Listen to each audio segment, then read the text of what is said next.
부처님께서 행복하게 살 수 있는 방법에 대해서 연기법을 말씀하셨는데요. 이것을 화엄경에서는 제1기에서 일체유심소자라고 이렇게 표현했습니다.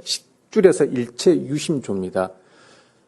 자, 운명도 없고 미래도 없고 절대자신도 없고, 그러면은 행복하고 잘 사는 사람은 어떻게 해서 행복하게 잘 사느냐? 행복하고 잘 사는 사람은 행복하고 잘 살 수밖에 없는 원인이 있습니다. 그 다음에 불행하고 고통스럽고 청승맞고 맨날 우여곡절 속에서 인생이 그냥 업앤다운이 심해가지고 올라갔다 내려갔다 이렇게 사는 분들도 많습니다. 그럼 그분들은 왜 그렇게 사는가? 그분들은 그렇게 살 수밖에 없는 원인이 있다는 거죠. 그 원인이 전생까지도 갈 거 없습니다. 금생 지금 여기에서 그 사람 하는 행동을 보면 안다는 거죠. 그 행동이 뭡니까? 딱 세 가지로 나타납니다. 신구의. 우리 맨날 얘기합니다. 신구의. 천수경 끝에 가면 어떤 데는 정삼업진원 나오죠. 정삼업진원 안 나오면은 제일 처음에 정구업진원은 나옵니다. 구업입니다. 우리가 입으로 하는 행위, 그 다음에 신업입니다. 몸으로 하는 행위. 이 두 가지를 컨트롤하는 것이 의업입니다. 생각입니다. 중요한 것은 내가 어떤 생각으로 살아가는 겁니다. 이것이 화엄경에서는 일체유심조라고 그렇게 표현했습니다. 어떤 생각으로 살아가느냐? 내가 오늘 이 순간 긍정적으로 살아가게 되면 내 미래는 긍정적인 삶이 열립니다. 아주 간단합니다. 긍정적인 생각이 긍정적인 내일을 열어갑니다. 오늘 부처님께서는 오늘 긍정적인 것이 다음 생에 보장된다고 말씀 안 하셨습니다. 부처님께서는 아침에 뿌린 씨앗이 저녁에도 싹이 틉니다. 다만 또 부처님께서는 내가 뿌린 씨앗은 동굴 속으로 들어가거나 하늘 위로 올라가거나 또는 물 속으로 숨는다 해도 이 길은 피할 수 없다 했습니다. 그것이 업이라는 것입니다. 까르마. 우리는 업이라고 생각하면 쉽게 운명이라고 생각하는데 절대 그렇게 숙명론적으로 이제 받아들이시면 안 됩니다. 보세요. 행복하게 인생을 살아가시는 분은 행복해질 수밖에 없습니다. 그 행복해질 수밖에 없는 것이 우리가 흔한 말로 저 사람은 참 하는 짓이 복 있는 행동을 해. 말하는 것도 복 있게 하고 먹는 것도 복 있게 하고 걷는 것도 복 있게 하고 하물며 자는 것도 복 있게 잡니다. 그것이 뭡니까? 그 사람의 마인드가 복을 불러오르는 마인드입니다. 그것이 운명이 아니에요. 그 사람이 갖고 있는 마인드의 세계입니다. 마음의 세계입니다. 내가 늘 긍정적이고 낙천적이고 희망적이고 미래지향적이고 그 다음에 자비심을 갖고 있고 그 다음에 남을 해치려고 하지 않고 남에게 악심을 품지 않고 이것을 우리는 그냥 크게 아울러서 포지티브한 마인드라고 저는 그렇게 한번 묶어봤습니다. 이런 포지티브한 마인드를 갖고 있는 분들은요, 지금 설령 힘들더라도 언젠가는 그 세계가 확 열립니다. 근데 그 세계가 열리는 것이 그냥 하루아침에 열리는 것이 아니라 이러한 마인드로서 인생을 사는 분입니다. 이러한 마인드로서 인생을 사는 분들은요, 가면서 얼굴 표정이라든가 눈빛이라든가 음성의 톤이라든가 걸음걸이라든가 나중에 체형까지도 변합니다. 내가 이 나이에 무슨 체형이 변할까? 변합니다. 그것이 마음이 변하면 몸이 변하고 마음이 변하면 눈빛이 변하고 마음이 변하면 말하는 것이 변하고 다 변해버립니다. 이것이 새로운 세계를 불러일으키는 거예요. 부처님께서 말씀하신 이 연기법이라는 것이 너무나도 과학적이고 아주 정확합니다. 다만 우리는 이것을 이해하지 못하니까 인과응보인가 보다. 착한 일 하면 좋고 나쁜 일 하면 벌 받고. 그래서 저는 이렇게 생각합니다. 우리가 절에를 나오고 부처님 가르침을 듣습니다. 이 가을날 이렇게 비 오는 날 이렇게 멀리서 오신 분들도 많아요. 보니까 몸이 불편하신 분들도 이렇게 몸을 이끌고 오시는데 앞에 계신 분들도 연로하신데 이렇게 오시는 것이 쉬운 일이 아닙니다. 한 번 오셔서 내가 법을 듣고 마음으로 새기고 이해하죠. 그러면은 이것이 내 마음속에 저장되었고 내 미래가 틀려집니다. 틀려지는 것이 그냥 틀려지는 것이 아니라 내 생각이 틀려져야 되고 내 생각이 틀려지면 뭡니까? 내 행동이 틀려져야 됩니다. 눈빛이 틀려져야 됩니다. 그다음에 말 하나하나 하는 것들이 틀려져야 됩니다. 그것이 뭡니까? 똑같은 일을 겪었더라도 이제는 긍정적으로 받아들여야 되고 낙천적으로 받아들여야 되고 그다음에 희망과 미래지향적으로 포지티브하게 받아들이셔야 됩니다. 그렇게 되면은 우리 인생들은 또 바뀌어집니다. 또 반대로 내가 지금 누릴 것 다 누리고 가질 것 다 가졌다고 가정을 하더라도 이분이 늘 부정적이고 청승맞고 남을 모함하고 남을 헛들고 남 잘 되는 걸 못 보고 이렇게 살아가죠. 그분은 지금은 평화롭고 지금은 행복할지 몰라도 언젠가는 그 길을 꼭 가야 됩니다. 그것이 부처님께서 말씀하신 연기법이고 환경에서 일체유심제라고 그렇게 표현한 것입니다. 저는 그 젊은 부모들한테 이런 것을 가르칩니다. 아이들을 가르칠 때 영어 단어 몇 개 더 배우고 수학 공식 몇 개 더 가르쳐주고 이것이 부모가 자식한테 줄 수 있는 교육이 아니라 더 중요한 것은 아이들한테 부정적 사고가 안 들어가게끔 해달라는 거죠. 부정적 사고. 이렇게 하면 안 돼. 저렇게 하면 안 돼. 뭐는 나빠. 뭐는 옳지 않아. 뭐는 뭐 어떤 게 계속 엄마들은 보면 아이들 교육시킨다고 이거 하지 마. 저거 하지 마. 이렇게 하면 안 돼. 저렇게 계속 이렇게 부정적인 그 감정들을 심어줍니다. 그 속에서 큰 아이들은 뭘 배웁니까?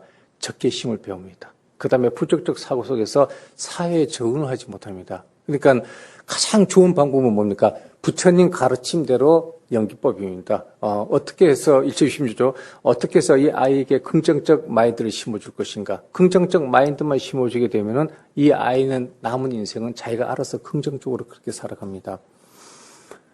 여기 지금 계신 분들이 내 지금 현재 오늘 지금 이 순간입니다. 현재 내 모습에 대해서 자신의 모습에 대해서 만족을 하지 못하면은요, 이것은 전생의 업도 아니고 남편 탓도 아니고 아내 탓도 아니고 부모 탓도 아니고 누구 잘못 만난 탓도 아닙니다. 내가 언젠가는 내가 그렸던 그 세계입니다. 인정을 하실지 인정을 못 하실지 몰라도요. 우리는 어린 시절에 또는 사춘기에 또는 결혼을 해서 결혼 생활을 해서 부부하고 살기 힘들 때는 굉장히 원망하고 저주하고 마음속에 극단적 표현까지도 할 수 있습니다. 그것이 언젠가는 내 현실로 돌아옵니다. 현실로 돌아왔을 때는 우리가 통탄하고 내 팔자가 내 운명이 왜 이렇냐고 라고 우리가 통곡할지 몰라도 언젠가 내가 뿌리는 씨앗입니다. 여기에 대해서 우리는 제가 지금 드리는 말씀에 대해서 그 누구도 이거에 대해서는 부정할 수 없습니다. 이것은 다 내가 뿌린 씨앗입니다. 그러면 과거심 불가득입니다. 과거는 이미 지나가 버렸습니다. 지금 이 순간부터 내가 어떤 씨앗을 뿌리신가 이것은 대단히 중요합니다. 사람의 마음에도 컬러가 있고 코드가 있습니다. 자기가 자기 마음의 세계가 어떤가를 정확하게 읽어낼 수 있는 것 중에 하나가 뭡니까? 노래방 가고 자기가 즐겨하는 노래가 그 사람이 갖고 있는 마음의 세계라고 보면 됩니다. 늘 우리는 긍정적인 사고를 살아야 되는데요. 이 긍정적 사고를 사는 것이 쉽지는 않습니다. 그냥 나는 긍정적 사고를 살아야지, 긍정적 사고를 살아야지 한다고 해서 이것이 긍정적으로 되어지는 것은 아닙니다. 사람의 이 업의 습성이라는 것은 하루아침에 안 바뀝니다. 그래서 세간에서도 뭐라 합니까? 3살 버릇 8까지 간다 그러죠. 그거 잘 안 바뀝니다. 업이라는 것은 그 모든 것을 바꾸기 위한 것이 계율이고 그 모든 것을 바꾸기 위한 것이 수행입니다. 계율이라는 것이 뭐니까? 상기, 부처님과 부처님 가르침과 승가를 믿어야지만 포지티브한 사고를 한다는 거죠. 그 다음에 일반인이든 출가자든 간에 무조건 5계는 지켜야 됩니다. 왜 살생을 하지 말아야 됩니까?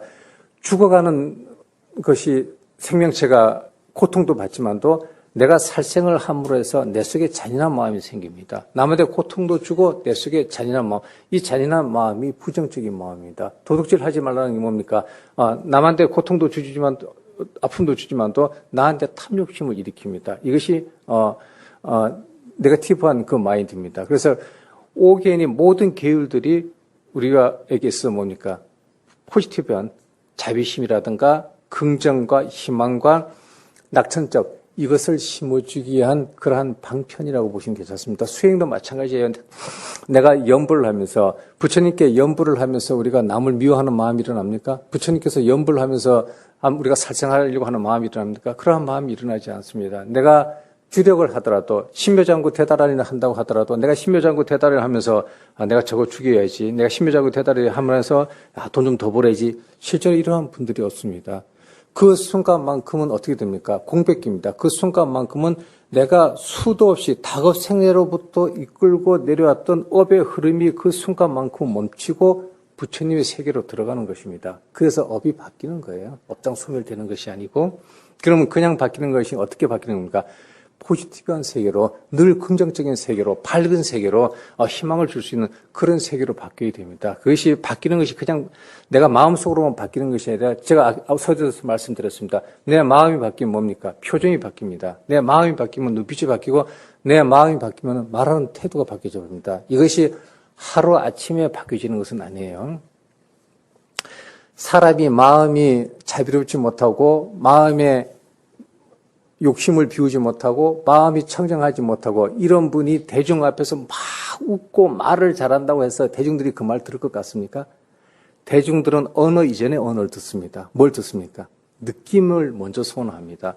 여기 계신 분들도 제가 말을 굉장히 많이 했습니다. 말을 굉장히 했는데 말에 의지하지 않고 느낌에 의지합니다. 이것은 사람과 사람뿐만 아니라 사람과 동물 간에 마찬가지예요. 우리가 강아지를 키우고 고양이를 키울 때 그것이 우리의 말을 알아듣는 것은 아닙니다. 느낌을 알아듣는 거예요. 타 종교인들도 마찬가지입니다. 이것은 동물뿐만 아니라 식물들도 마찬가지예요. 우리가 집에서 난을 키우든 화초를 키우든 악한 마음으로 물을 주는 것하고 착한 마음으로 물을 주든 하고 이것은 여러 루트를 통해서 다 검증된 것입니다. 그것이 내 마음이 바뀌셔야 됩니다.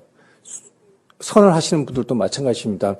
내가 화두를 틀고 앉아서 내가 2박 3일을 내가 잠을 안 자고 내가 정진을 했다. 이것은 중요한 것은 아닙니다. 내가 어느 자리에 가서 3,000배를 내가 일주일간 했다. 이것도 그렇게 중요하지 않습니다. 그보다도 더 상위 개념은 뭡니까? 내 마음이 바뀌게 됩니다. 어떻게 바뀝니까? 포지티브하게. 왜 포지티브하게 바뀌게 됩니까? 그것이 내가 행복하고 남이 행복하는 그 길로 가는 것입니다.